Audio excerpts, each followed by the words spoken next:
नमस्कार विद्यार्थ्यांनो, स्वागत करतो मी तुमचं ब्रिज कोर्समध्ये इयत्ता 8वी विषय इंग्रजी आणि आपण बघतोय ऍक्टिव्हिटी नंबर 17. बघा काय या ऍक्टिव्हिटीमध्ये learning outcomes competency statement follow simple written instruction in a step by step manner. तुम्हाला काही रिटन इन्स्ट्रक्शन्स दिलेले असतील त्या स्टेप बाय स्टेप मॅनरमध्ये आपल्याला फॉलो करायचे आहे. ठीक आहे. Remember a set of written instruction. Written इन्स्ट्रक्शनचा सेट म्हणजे इन्स्ट्रक्शन दिले असतील त्यांना स्टेप बाय स्टेप तुम्ही लिहिणार, त्यांचा एक सेट तयार होईल. मग त्या आपल्याला ज्या इन्स्ट्रक्शन्स दिल्या असतील त्या आपल्याला लक्षात ठेवायचे. Instructions for teacher and parents and facilitators. तुमच्यासाठी काय इन्स्ट्रक्शन्स आहे त्या बघा. Ask students to read the text carefully. खाली तुम्हाला एक टेक्स्ट दिलेला असेल, ते टेक्स्ट तुम्ही व्यवस्थित वाचून विद्यार्थ्यांना पण सांगा. Ask student to highlight the steps of the experiment. एक एक्सपेरिमेंट तुम्हाला दिलाय, टेक्स्ट म्हणजे एक एक्सपेरिमेंटच दिलेला आहे तुम्हाला खरा. तो एक्सपेरिमेंट कसा केला गेलेला आहे त्याच्या स्टेप्स तुम्ही बघा आणि त्या स्टेप्सला तुम्हाला हायलाइट करायचं आहे. मी ऑलरेडी ते करून दिलेलं आहे, तुम्ही नंतर बघून घ्याल ते. Ask students to draw flow chart of the steps. स्टेप्सचा फ्लो चार्ट तुम्ही तयार करायचा, वन बाय वन तुम्ही लिहित जायचं त्या फ्लो चार्टमध्ये. Okay. Ask student to enlist the material needed. काय काय मटेरियल वापरलं आहे ते आपण तिथे लिहू. मी ऑलरेडी त्याची लिस्ट बाजूला करून दिलेली तुम्हाला. Monitor students carefully. स्टुडंट्सवर व्यवस्थित लक्ष द्या. वेदर दे आर एनलिस्टिंग, त्याची लिस्ट तयार करताय की नाही हे पण बघा. Highlighting the material. Material highlight करताय काय, मटेरियलची लिस्ट पण मी तुम्हाला बाजूला काढून दिलेली. ओके. आणि आता स्टेप्स त्याच्या खाली तर मी अंडरलाईन तुम्हाला करून दिलेलं आहे. ठीक आहे. आता after reading the text ask them try the experiment. आता या स्टेप्स वाचल्यानंतर, हे टेक्स्ट वाचल्यानंतर म्हणजे हा एक्सपेरिमेंट जेव्हा तुम्ही वाचाल स्टुडंट समोर, तर त्याच्यानंतर तो एक्सपेरिमेंट त्यांना करण्यासाठी म्हणजे घरी करून बघा असं सांगा त्यांना. ओके. स्टुडंट्स तुमच्यासाठी काय इन्स्ट्रक्शन्स आहे त्या बघूया. Instruction for students. Read the text carefully. हा जो टेक्स्ट आहे म्हणजे हा जो लर्निंग ऍक्टिव्हिटी मधला जो टेक्स्ट आहे, आपण एक्सपेरिमेंट बनवू त्याला, तो एक्सपेरिमेंट तुम्ही व्यवस्थित वाचायचा आहे. Analyst the material. त्याच्यातलं मटेरियल्स काय ते तुम्ही लिहून ठेवायचं. मी ते लिहून ठेवलेले आहे ऑलरेडी, ते तुम्ही तुमच्या ऍक्टिव्हिटी बुकमध्ये नंतर लिहून घ्या. Highlight the steps of the experiment. याच्यामध्ये मी काही स्टेप्स हायलाइट केलेले आहे, त्यात तुम्ही वन बाय वन एका खाली एक लिहा, फ्लो चार्ट प्रमाणे तयार करून घ्या. हा, आणि तुम्ही हा एक्सपेरिमेंट तुम्ही घरी तयार करायचा आहे. कळतंय. लर्निंग ऍक्टिव्हिटीमध्ये बघा काय करायचं आपल्याला ते बघूया आपण इथे. How to make paper clip float. Paper clip कशी फ्लोट होईल हे आपल्याला शिकायचं आहे. आता पूर्ण एक्सपेरिमेंट मी तुमच्यासाठी वाचून दाखवतो एकदा. How is this possible. हे कसं शक्य आहे. With a little thing with scientist can surface tension. आमच्यासारखे जे सायंटिस्ट असते सरफेस टेन्शन, त्यांना ह्या छोट्या छोट्या गोष्टी माहीत असतात. Basically it means that there is a sort of skin. आमच्या म्हणण्यानुसार बेसिकली हे काय असतं, there is a sort of skin. ते एक स्किनचा प्रकार आहे. On the surface of water. वॉटरच्या सरफेसवर तो एक थीन लेअर असेल, एक स्किनचा प्रकार त्याला आपण म्हणू. Where the water molecules hold on tight together. वॉटरचे जे मॉलिक्युल्स असतात, ते जे पाण्याचे मॉलिक्युल्स असतात ते एकमेकांना काय करतात, टाईट टुगेदर म्हणजे एकमेकांना घट्ट पकडून ठेवतात. If the conditions are right.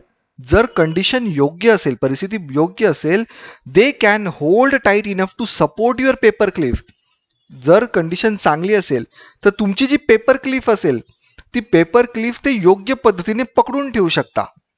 The paper clip is not truly floating. Paper clip काही खरं स्वतःहून तरंगत नाही. It is being held by the surface tension. ते वॉटरचं जे सरफेस असतं त्या सरफेस टेन्शनमुळे ते पकडलं जातं. पेपर क्लिप काही स्वतःहून फ्लोट होत नाही, तर वॉटर सरफेस त्याला एक प्रकारे धरतं. ठीक आहे, आपण हे मान्य करतो. Many insect such as water striders. Insect आहे एक छोटासा किडा, वॉटर स्ट्रायडर. तुम्ही जर स्विमिंग पूलमध्ये गेले किंवा पावसाळ्यात जर तुम्ही पाहिले डबकं तयार झाल्यावर त्याच्यावर वॉटर स्ट्रायडर्स असतात. ते त्याला 3-4 पाय असतात, जास्त असतील पाय, आणि तो पाण्यावर तरंगत असतो त्या पद्धतीने.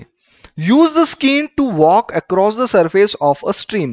तो त्या पाण्यावर चालत असतो त्या स्ट्रीम मधनं, हे आपण पाहिलेलं आहे. Let's try it. आपण हे प्रयत्न करू. We need. काय पाहिजे आपल्याला. आता हे झालं लिस्ट. त्यांनी एनलिस्ट करायला काय काय घटक आपल्याला लागणार आहे, तर ही लिस्ट आहे बघा. We need clean dry paper clip. हे झालं. We need clean dry paper clip. नंतर सेकंड टिश्यू पेपर लागेल आपल्याला. A bowl of water. Bowl of water पाण्याचं एक भांड. बाउल नाही म्हणायचं याला, बॉल म्हणतो आपण याला. अ bowl of water and pencil. Fourth आहे पेन्सिल विथ इरेझर, म्हणजे पेन्सिलच्या मागच्या बाजूला इरेझर असं. So pencil with eraser. हे 4 घटक आपल्याला इथे वापरायचे. टेक. आता जे अंडरलाईन पार्ट आहे ती प्रोसिजर आहे, स्टेप बाय स्टेप तुम्हाला ते लिहायचं आहे. हे पण take the bowl and fill it with water. Bowl घ्या आणि त्याच्यामध्ये पाणी टाका, भरून घ्या. Fill the bowl with water. त्या बॉलला पाण्याने भरून घ्या. Try to make the paper clip float. Paper clip त्याच्यावर फ्लोट होईल याचं काळजी घ्या. Not much luck. खूप लक नसतंच यावेळेस. Tear a piece of tissue paper. एक टिश्यू पेपर घ्या, छोटासा तुकडा टिश्यू पेपरचा. टियर म्हणजे फाडणे. About half the size of dollar bill. Dollar आपला शिक्का असतो ना, आपण कॉइन म्हणतो त्याला, त्याच्या हाफ साइज मध्ये तो घ्या तुम्ही. Gently drop the tissue float on to the surface of the water. तो टिश्यू पेपर आहे, जेंटली हळुवारपणे त्या वॉटर सरफेसवर सोडा. Gently place a dry paper clip float on to the tissue. आणि हळुवारपणे तो ड्राय पेपर क्लिप जी होती ती आपली, ती त्याच्यावर तुम्ही हळुवारपणे सोडा. Try not to touch the water or the tissue. आता तो टिश्यूला म्हणजे वॉटरला टच करणार नाही याची मात्र तुम्ही काळजी घ्यायची, किंवा टिश्यूला टच करणार नाही याची काळजी घ्यायची.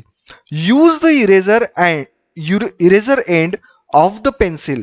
पेन्सिलच्या एक मागच्या बाजूला इरेझर असतं, त्या इरेझर एंड म्हणतो आपण त्याला. तर eraser end of the pencil ती यूज करायची. To carefully poke the tissue. Carefully poke the tissue. Poke म्हणजे काय करणं असं रे, तर तो टोचायचा आहे. तर ते तुम्ही टोचो म्हणजे तुम्ही दाबा तो. Not the paper clip. पण पेपर क्लिपला धक्का लावायचा नाही किंवा ती टोचायची नाहीये. Until the tissue sink. केव्हापर्यंत? जोपर्यंत तो टिश्यू सिंक म्हणजे बुडून जात नाही तोपर्यंत. With some luck. आणि आता तुमचं लक जर असेल, the tissue will sink. Tissue बुडून जाईल. And leave the paper clip floating. आणि त्याच्यामुळे काय होईल, पेपर क्लिप ही काय होईल तिथं फ्लोट करायला लागेल, म्हणजे तरंगायला लागेल. Read through the text again. Underline the actual instruction. याच्यात ऍक्च्युअल इन्स्ट्रक्शन्स काय आहे त्याला तुम्ही अंडरलाईन करायच्या, ज्या मी करून दिलेल्या आहे. On a separate sheet of paper. आता ह्या इन्स्ट्रक्शन तुम्हाला वेगळ्या पेपरवर लिहायच्या आहे. ठीक आहे, मी तुम्हाला तो पेपर दाखवतो. बघा, तुम्हाला पहिलं दिलेलं आहे we need clean dry paper clips. म्हणजे हे तुम्हाला लिहायचं आहे, we need clean dry paper clip, tissue paper, a bowl of water and pencil with eraser. ह्या 4 गोष्टी तुम्हाला नीडेड आहे. म्हणजे ही लिस्ट झाली तुमची. ओके, चला. आता सॉल्ड ऍक्टिव्हिटीमध्ये काय त्याने, स्टुडंट एंडलीज द मटेरियल लाईक बोल. आता मटेरियल तुम्हाला काय काय लागेल, तर तुम्ही असं म्हणू शकता बोल, water, paper clip, pencil with eraser, हे आपण लिहिलेलंच आहे. Student highlight in the steps and draw the flow chart. आता मी इथे ज्याच्या खाली मी अंडरलाईन केलेली आहे तो ऍक्च्युली हायलाइट केले असं म्हणा. तर ह्या सगळ्या ज्या स्टेप्स आहे ह्या तुम्हाला फ्लो चार्ट नुसार लिहायच्या, म्हणजे का खाली एक लिहायच्या आहे तुम्हाला सगळ्या steps.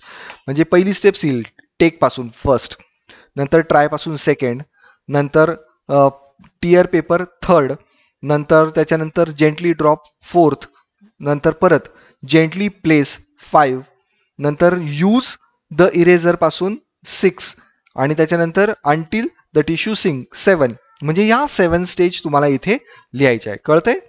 Practice. Try the experiment your self without taking help of flow chart. आता एक नवीन एक्सपेरिमेंट तुम्ही करू शकता फ्लो चार्टचा वापर न करता. इव्हॅल्युएशन मध्ये बघा काय काय तुम्हाला. What I did. मग आपण आज काय केलं रे, बघा मी क्वेश्चन लिहून ठेवलेले. I took lesson how to make paper clip float. मी कसले लेसन घेतले आज, तर पेपर क्लिप फ्लोट कशी करता ह्याचा मी लेसन घेतला.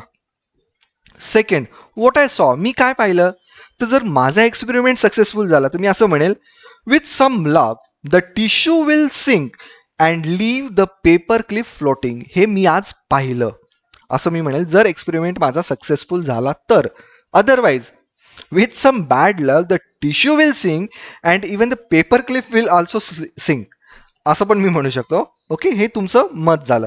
हे पण तुम्हाला ऍक्टिव्हिटी शीट मध्ये तुमच्या लिहून टाकायचं. दीक्षा ॲपचा कुठलाही QR कोड इथे त्यांनी दिलेला नाहीये. मग my take away today I learn काय शिकलो मग आपण? Learn to follow the steps correctly. खरं आपण काय शिकलेलो इथे?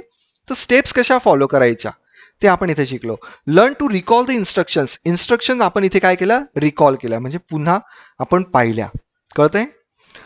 Thanks for watching my video.